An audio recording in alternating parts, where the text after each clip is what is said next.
Tilgangur minn að tala við ykkur Jesum og hans heilaga orð. Og eins og auglýst hefur verið og verður víst auglýst á morgun, þá verðum við aftur hérna klukkan 4:30 og þá ætla ég að ræða visst efni sem mjög á dagskrá og menn eru spyrjandi yfir og flatir fyrir. Það spiritismi, andatrú og heilög ritning. Og ég búinn að búa mig undir þessu samkomu í 2 daga og eitthvað og ég eftir að hugsa enn, því að ég hugsa oft nóttinni samkomur og bið fyrir þeim þá.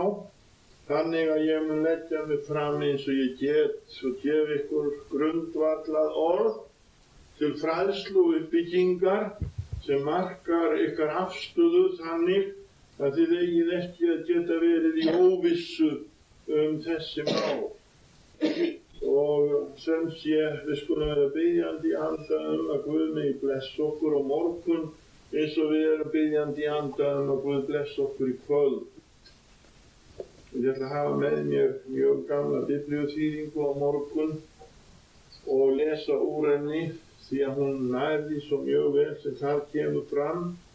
Því að eins og við vitum að þá þessi bók skrifuð á 1600 ára tímabili og þýðingarnar eru margar en þær eru letilega nákvæmar og fara vel saman.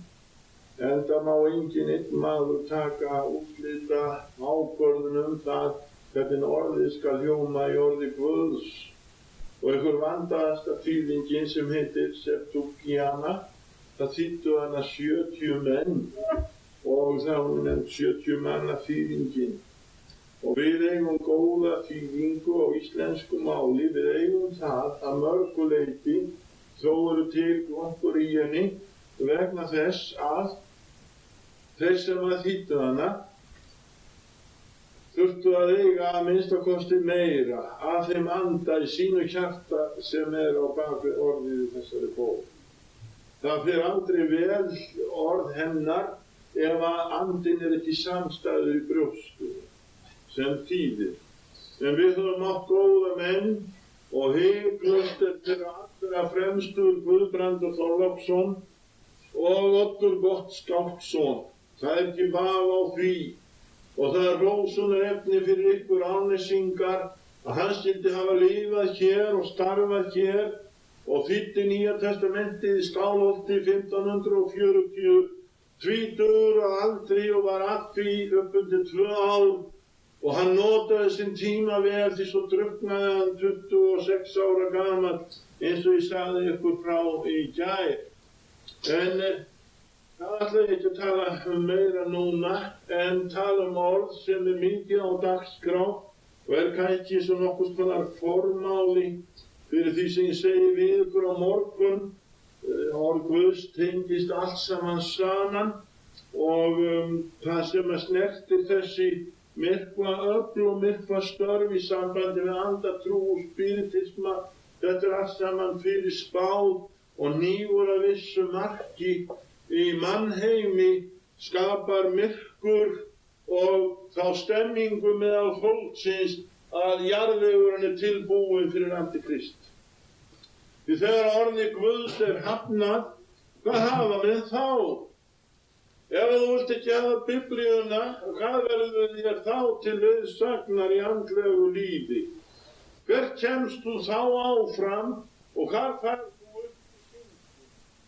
Nei, vinir mínir, það gamla bókin, hún gefur okkur upplýsinguna, hún okkar kort og hún okkar kompás og hún bendir á stefnuna og hún bendir á takmarkið og það kemur okkur öllum við sem lifum. Við erum öll samferðamenn á leiðinni frá vöggu til grafar, komin misjafnlega langt, en öll erum við á sömu leið og enginn veit hver næstur að fara áfram og yfir Þess vegna að gera að orð Guðs sé ljós á vegi vorum og lampi fóta vorum. Nú ætla ég að vitna í orð í Mattheusarguðspjalli 24. kapitúla. Mér þessi kapitúli mjög kær. Ég hef ekki gert mikið að því að vitna í hann sem ég kom hingað suður, ég gjörði oft í Eyjum. Og ég les úr 3. versinu í Mattheusar guðspjalli, 24. kapitel af blaðsíðu 891. En hann sat á Olíufjallinu, gengu lærisveinarnir til hans og sögðu einslega: Seg þú oss, hvenær mun þetta verða, og hvert tákn komu þinnar og enda veraldar? Hvenær mun þetta vera, hvað? Að sá staður mundi sem þeir stóðu á leggjast í rúst og þær byggingar sem voru svo fagrar, það var helgi dómurinn, yrði svo umleikin og handleikin að það stæði ekki steinn yfir steini.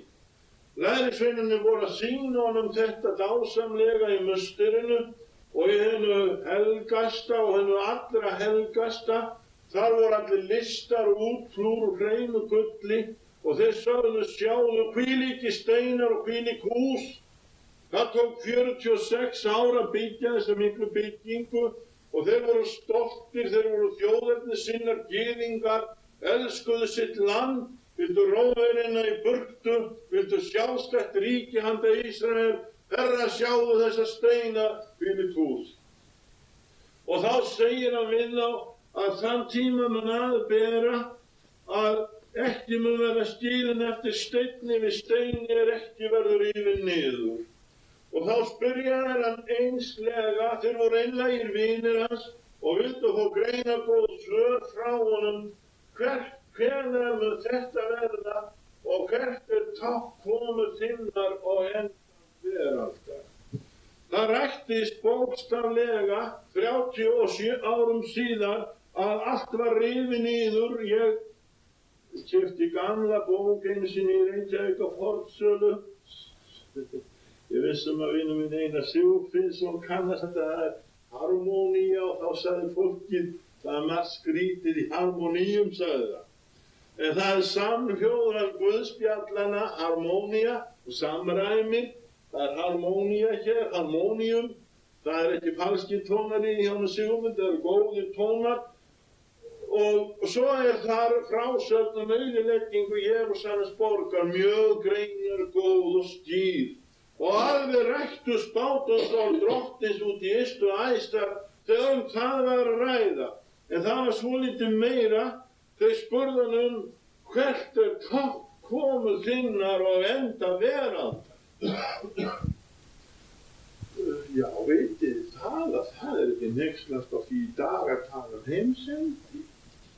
Ég man það þegar að á þessa strengi var slegið í Vestmannaeyjum í gamla daga, þá þóttu það alveg kolvitlausir menn sem trúðu á heimsendi.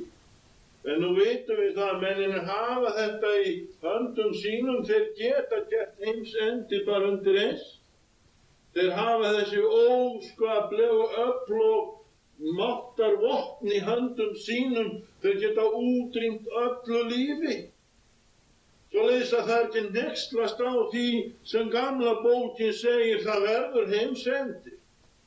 En hvert tákn komu þinnar, segja þeir, segðu okkur það einslega. Nú ætla ég ekki að taka svo langa tíma í kvöld að ég fara út í öll táknin sem hann bendir á, en ef þú vilt fræðast þessa hluti, þá skaltu lesa Mattheus 24 og Lúkas 21 og Markús 13, þá farðu heildar myndina. Ég ætla að benda ykkur á kannski 2 atriði áður en ég kem svo að því 3. sem er eins og undanfari morgundagsins fyrir mér í þessu sambandi. Hann segir í 14. versinu: og þessi fagnaðarboðskapur ríkið mun predikaður verða alla heimsbyggðina til vitnisburðar öllum þjóðum og þá mun endirinn koma.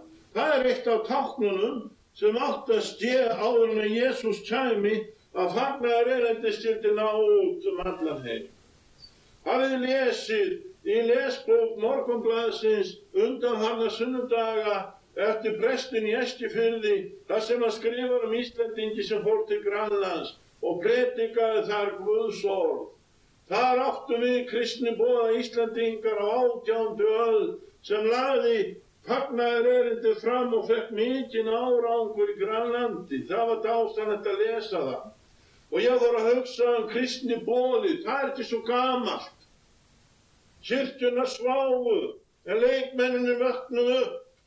Og fyrsti kristni boðið sem fór út og starfaði, það var bara á öldinni sem leið og náði árangri. Það var skósmiður frá London sem hét William Carey. Og Guð blessaði hann og Guð gaf honum náð.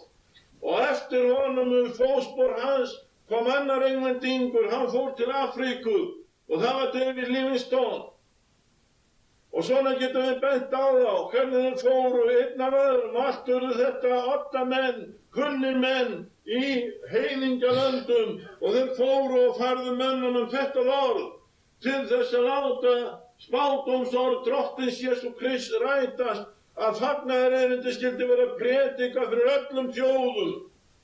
Og í dag er unnið að þessu í mikilli orku og miklum krafti. Og við Íslandingar, við eigum að minnast bræðra okkar og samlanda sem eru í Afríku og eru þar að vinna heiðingjana fyrir Jesú Krist. Og við þekkjum þá sem eru í Grænlandi og víðum heim og aldrei hefur verið meiri eins og framtaksmáttur í boðum kristni boðsins heldur en í dag. Og veistu, það er ekki aðeins að þessi sendir fótgangandi eins og David Livingstone. Og þegar hann var í Afríku og hafði einn einasta hluta menningunni með sér, það var úr. Og hann var á regntímanum, þá var hann að hafa það undir vinstri hendi sinni hér í handakrikanum, því það var ekki vasstrétt, svo það stoppaði ekki. Og hann var að passa sig á því að liggja alltaf með þessa hlið upp. Þannig að hann veri öruggur með, hann mátti ekki slúa sér á bakið. Eða hína hliðina, hann vildi láta úr í ganga, hann vildi vita tíma.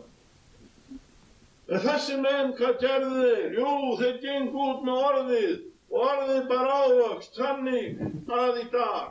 Þá var þetta boðað og aldrei ljós vakans, þá var þetta boðað í sjónvarpi. Orðið er komið út allan heim, allan heim. Það er predikað fyrir öllum þjóðum. Og núna eru þeir búin að setja útvarpsstöðvar í gang, bæði í Portúgal og eins í Asíu og þær stefna allar á Rússland og það er endurnýjaður boðskapurinn sem þangað kemur og þeir skrifa til stöðvanna. Lesið nógu hægt úr Biblíunni því við skrifum niður leið og við lesið orðið upp. Orðið er boðað fyrir öllum þjóðum. Þetta var eitt af þeim táknum sem átti að rætast. Og þegar það hefði komið fram, þá kemur Jesús. Annað táknin því ég bendi ykkur á þessari sömu opnu, mér er þetta mjög hugleikið efni. Þetta virkaði mig eins og vekjara klukka sem segir við mig, vaknaðu og vertu vakandi og vertu viðbúin að mæta brúðguma þínum. Drottni Jesú Kristi, hann kemur skjótt. Og þá segir Jesús nemi líkinguna fíkjutrénu. Þegar að greinin á því er orðin mjúk og fer að skjóta út laufa, þá vitið þér að sumar í nánd. Þannig skulu þeir vita að þegar þeir sjáu allt þetta, þá er hann í nánd fyrir dyrum.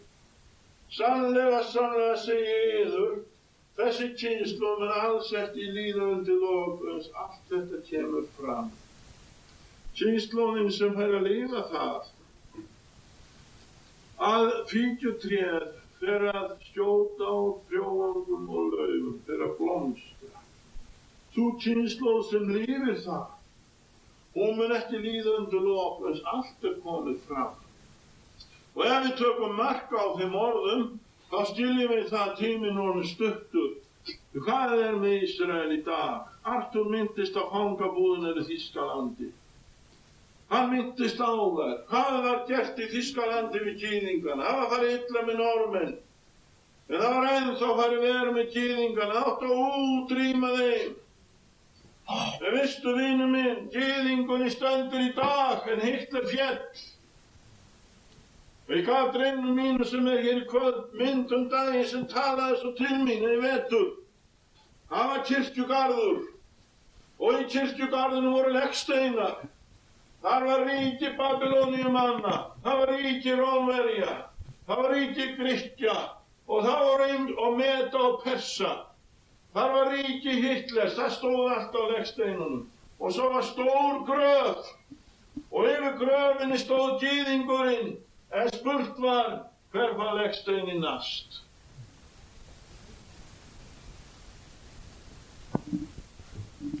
Á ég að segja þér hver fær hann næst? Eitthvað mesta stórveldi í heiminum í dag, Sovétúsland. Það er ekki vafi á því. Það er ekki vafi á því. Ég skal lesa það bara fyrir ykkur innan bókar hvað legsteinn kommunistmanns verður. Finnum Esekiel bók 30. Stan legstað í Ísrael. Abímdal fyrir austan hafi, nefnir girðafeyri Abímdal. Þar munu þeir grafa Góg og allan liðsmúg hans og nefna hann Gógsmúgadal. Og Ísraels menn munu vera að jarða þá í 7 mánuði til að hreinsa landið. Þakka þér fyrir. Á þeim degi mun ég ákveða Góg saman stað. Hver er Góg? Það er höfðinginn yfir Rós, Mesek og Túbal. Hvað er Rós? Það er Rússland. Hvað er Mesek? Það er Moskva. Það er Túbal, það er Tóbolsk. Og þið vitið það að Rússarnir sem viðurkenndu þetta ríki Ísrael 1948 og stóðu með þeim, urðu fyrir því óhappi að veðja á skakkan hest og veðja á Nasser og Egyptana. Af hverju gerðu þeir þetta, þessa óhæfu? Víst eiga þeir rétt á lífinu Arabanir eins og aðrir menn. En Ísrael átti að fá þetta land, landamærin eru gefin upp hér. En þeir veðjuðu á þetta því þeir voru búin að hafna bókinni og reiknuðu ekki með henni hvað hún segir. Og þess vegna eru þeir komnir inn í áhrifasvæðið og eru með ráðunauta og eru með sínar mygg, orrustuþotur og sín eðlilegu skeyti og það beinist allt gegn Ísrael. En endalokin verða þessi. Í 7 mánuði verða þeir að jarða það. Við skulum vera vissum að þetta orð rætist og þetta orð kemur fram. Og Guð sem leysti þá og lét á sigraveldi Hitlers og leysti þá fangabúðunum þar, hann mun sjá þá áfram í sínu landi og þeir munu ekki missa Jerúsalem, þeir munu ekki missa Gólanhæðir og þeir munu ekki missa Sharm el-Sheikh. Þeir væru búin að taka þetta allt saman ef þeir gætu það. En þeir vita það að Ísrael hefur í dag þau óskaplegu tæki og vopn að ef þeir ætla að taka það, þá er atómstríðið komið. Þá er atómstríðið komið og það er ótti í þeim við að fara út í það. Þetta er eitt af táknunum af fólki sem var berhent, fólki sem var ruglað, fólki sem var rant. Það er komið heim, það fengið sinn eigin þjóðfána. Það er Davíðs stjarnan, blá stjarna á hvítum grunni. En það er dýpra. Jesús segir, ég er hinn skínandi morgunstjarna og hann er af ætt Davíðs. Og þó að þeir hafni honum sem frelsara og vilji ekki hafa hann í dag sem slíkan, þá er það stjarna Jesú Krist sem blaktir yfir Ísrael. Og þeir munu líta til hans sem þeir lögðu í gegn. Og þeir munu ákalla hann sem frelsara sinn. Það verður vakning bráðum í Ísrael. En vakningin á að vera fyrir á Íslandi. Því Guð vil kalla á bróður sín og Guð er að kalla á þig í Selfossi, í Árnesþingi, svo þú sért viðbúin þegar Jesús kemur. En það er eitt sem nú er ég búin að taka kort til og þetta er aðeins eitt formáli. Vinir mínir, þið fyrirgefið mér en ég kann ekki tala bara í 10 mínútur en ég hef svo mikið að segja við ykkur þessan hluti en sjáum við í 15. versinu. Það er svolítið merkilegt þetta og ekki augljóst fyrir alla þegar við lesum það. Þegar þið sjáið viðurstigð eyðingarinnar sem talaður að Daniel spámanni standandi á helgum stað, lesarinn athugið það. Hvað er viðurstigð eyðingarinnar? Menn að tala eyðingu í dag og í mannfólkinu mengun og eiturlíf, eitrað andrúmsloft, eitraður jarðvegur, kvikasilfur í fiski og allt saman svona. Á við eitthvað slíkt að þessu? Nei. Viðurstyggð eyðingar, sú sem andstyggilegust af öllu og viðurstyggilegust, það það sem að vill rýma þessu orði í burtu og eyða. Eyða því.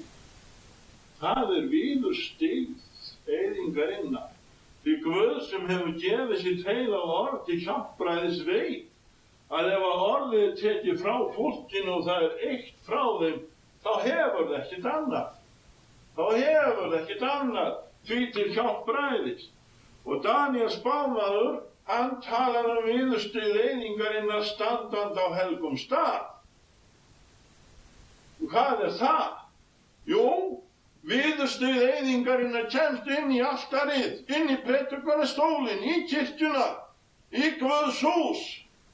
Það hinn mesta viðurstyggð eyðingar þegar þetta orð sagt fram og sá sem á að boða það fer að rífa það niður og segja það við þig, þú getur ekki treyst því, þú getur ekki byggt á því.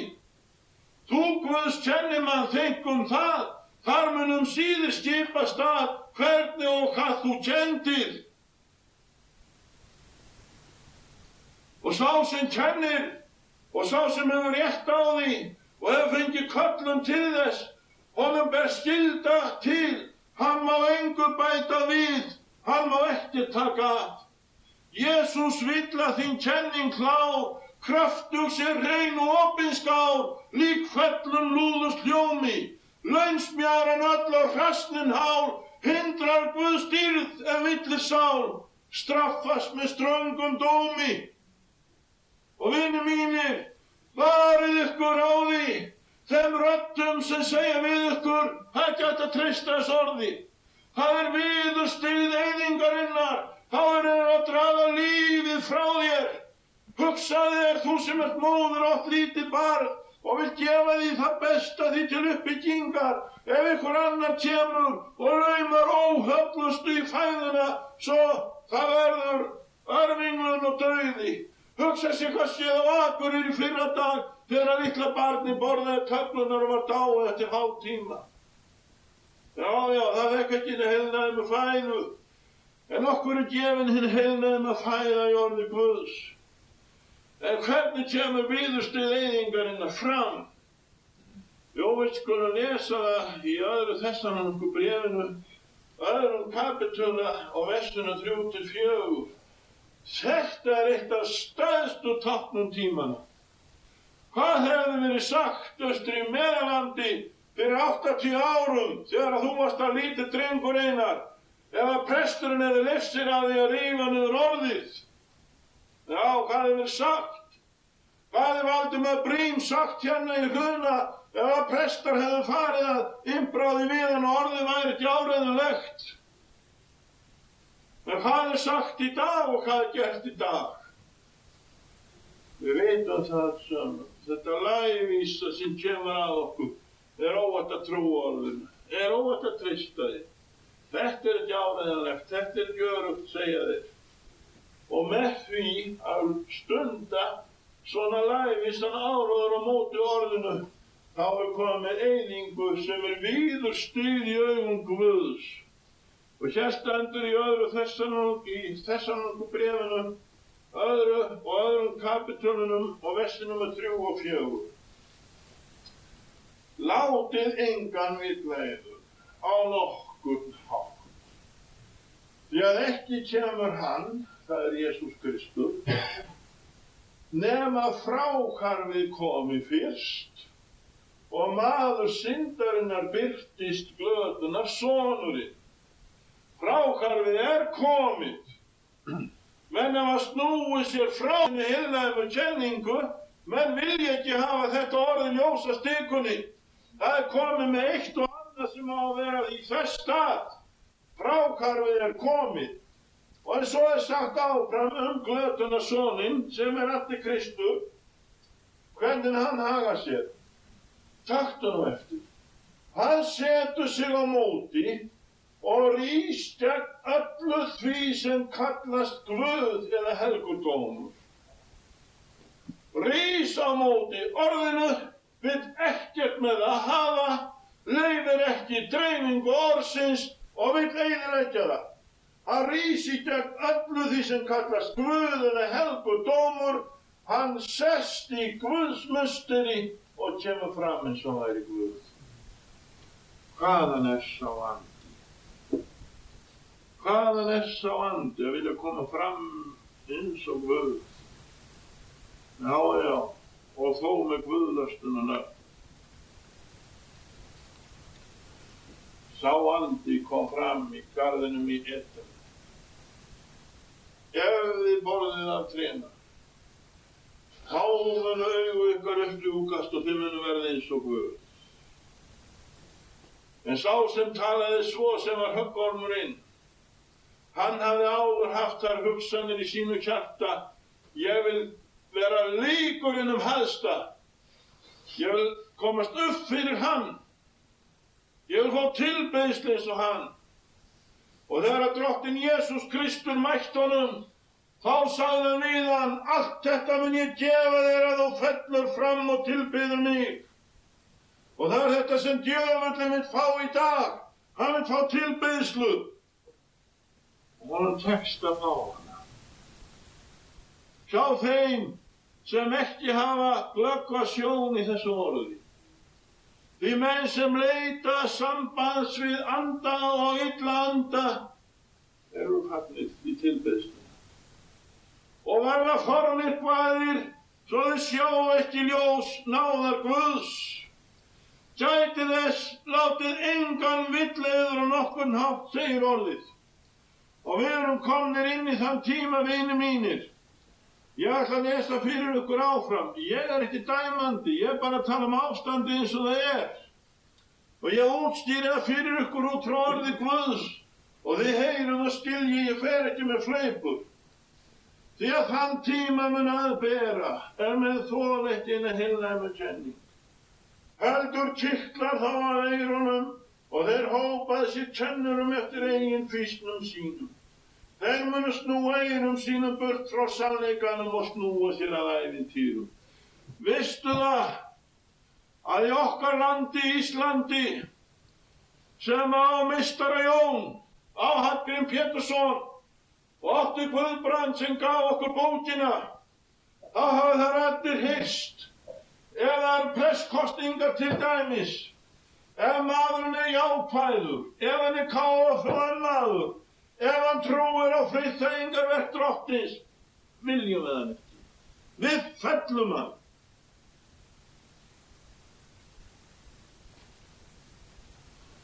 Þetta er svo. Ég þekki mann sem í 2 presskosningum féll bara fyrir það að hann átti jákvæðan afturkvæðsboðskap. Fólki vildi hann ekki. Séra Jóhann Hlíðar sagði mér frá þessu. Hvað sér hefði verið þetta mikil raun, en það var í sama þó þeir felldu mig hvað eftir annað. Ég skal aldrei slá af því að Jesús er frelsari minn, sagði hann. Aldrei. Og hann kom í þennan heim til þess að frelsa synduga menn. En hann benti mér á þetta sem tákn og merki fráhvarfið. Fráhvarfið. Hann sótti hérna og hérna. Þeir vildu það ekki. Vildi hann ekki að því að hann með jákvæðan boðskap. Og ég var einu sinni að tala við Selfossbúa sem í Vestmannaeyjum sem var í sumarfríi. Ég spurði hann kirkjusókn, hér á Selfossi. Hann sagði ekkert vit það. Ferð þú ekki í kirkju? Aldrei, sagði. Af hverju ferð ekki í kirkju? Sagði mig ekkert boðskapinn sem presturinn flytur. Já. Komi Hafsteinn Björnsson, komi Ólafur Tryggvason, eða þeir sem að leita að anda kukli, þá var hann þar. Þá var hann þar. Fólkið átta sig ekki, gerir sér ekki grein fyrir því, ef fráhvarfið er komið, vinir mínir. Og þegar að veldi Antikrist kemur, og hann ræður yfir því hvað menn trúa, og hvað þeir skrifa, og hvað þeir hugsa, Því maðurinn sem skapaður einstaklingur, en líka félagsvera, en einstaklingseðli verður þurrkað út og allir verða að sitja og standa eins og Antikristur segir og enginn getur keypt eða selt nema með leyfi hans. Þá auðvelt að fá slíka í sitt vald sem hafa hafnað kenningunni á Jesum Krist. Frelsaður maður verður aldrei byggður. Hér stend ég, sagði Martin Luther, og ég get ekki annað, sagði hann. Og hvað svo sálminn þó djöflum fyllist veröld við, þeim vinst þau oss að hrella. Það var maður sem átti trú og stóð fyrir sinni sannfæringu. Eins og Jobb segir, ég veit að lausnarinn minn lifir. Eins og Hallgrímur Pétursson segir líka Jesum Krist, ég veit minn ljúfur lifir, lausnarinn himnum á. Hann ræður öllu yfir, einn heitir Jesús á. Mér heitt í hans. Mér þetta alvöru mál. Og ég hvet þig, og ég áfrýja til þín, og ég brýni þig. Taktu afstöðu, vertu ákveðin í henni, slakaðu ekki á, því myrkurinn flæðir yfir og alda myrkursins vill taka þig með sér. En stattu á móti. Stattu á orðinu, stattu á kenningunni, stattu í boðunum. Vinir mínir, við lifum alvarlegum tíma. Víðustig eyðingarinnar komin á helgan stað. Það sem síst skyldi. Það sem alvarlegast Og svo fólki spyrjandi og það veit ekki hvert á að fara. Ég var við útförum daginn. Fór niður í Dómkirkju. Það var byrjun á því að lesa. Úr kvæði eftir Einar Benediktsson, eftir ég las Einar Benediktsson. Byrja að lesa kvæði sem hann orti björkina. Þegar litla laufið að haustdegi fölnað og visnað og fjallað. Og þetta var útleggingin yfir heiðvirða, virðulega kristna konu. Hún var utan að landi og ég fór að því að þekkja hans.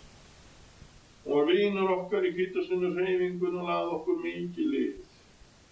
En ástvinir hennar fundu engan heppilegri en dómprófast í sjónum. Og vinir, hann nefndi aldrei Jesú nafn í ræðunni sinni. Fyrir hann sagði í endirinn í Jesú nafni amen. En þá var hann búinn að tala að hún væri komin í aðra heima að starfa vítt Guðsum geim á öðrum tilveru stigum og þó nú væri vetur og kuldi, þá var hún komin inn í yl og sumarhlýju og hefði nóg að starfa Guðsum geim. Og ég sat að veit ekki mig langaði, ég vildi ekki tröfla kirkjufriðinn, það má ég ekki gera. Hér má ég tala við ykkur. Mér langaði að standa upp í stólinn og segja, maður, gefðu fólkinu orð frá Guði, því ég horfði á fólki, þetta var 100 manna þarna inni. Það hlustaði á og fekk steina þegar það átti að fá brauð. Það fekk steina þegar það átti að fá brauð. Hvað til huggunar á dauða stund? Hvað til huggunar þegar alvara lífsins kemur, vinir mínir? Hvað það orð sem heldur okkur uppi og gefur sigur? Hvað orð vilt þú annað en orð Jesú Krists? Orð Einars Benediktssonar, ég ætti að lasta þau eru góð á sínum stað. En látum við vera það sem þið eru. Á sínum stað. En í Guðs húsi skal lesa Drottinn, Jesum, frelsarann, sigrarann, dauðan sanna, oss eilíft líf víst tilbjó. Við lifum í mikilli alvöru og fráhvarfið komið. Og fráhvarfið vill ná þér. Veistu hvernig það vill taka þig? Þessi alveg saman andlega. Þú hugsið sem svo að það sé ekkert vandarum fyrir þig en aðra í þessu lífi og það fari bara ekkert verð hjá þér en öðrum glöðum sýtti til. Hann gerir og hann byrjaði að lesa þetta svona. Ég hugsaði, af hverju gerir drengurinn þetta? Hann var að lesa þetta og Lazarus og ríkan. Jú, hann á móðurbróður sem prestur. Ég heyrði hann einu sinni lesa þennan sama texta og það sem prestunum tókst ekki, það gerir drengurinn, leikmaðurinn, með því að láta orðið bara koma fram eins og það er. Þannig er það, vinir mínir, ef ykkur þagnar eða þegir eða liggur á sannleikanum, þá uppvekur Guð aðra. Og Guð er uppvekja á Ísland í dag.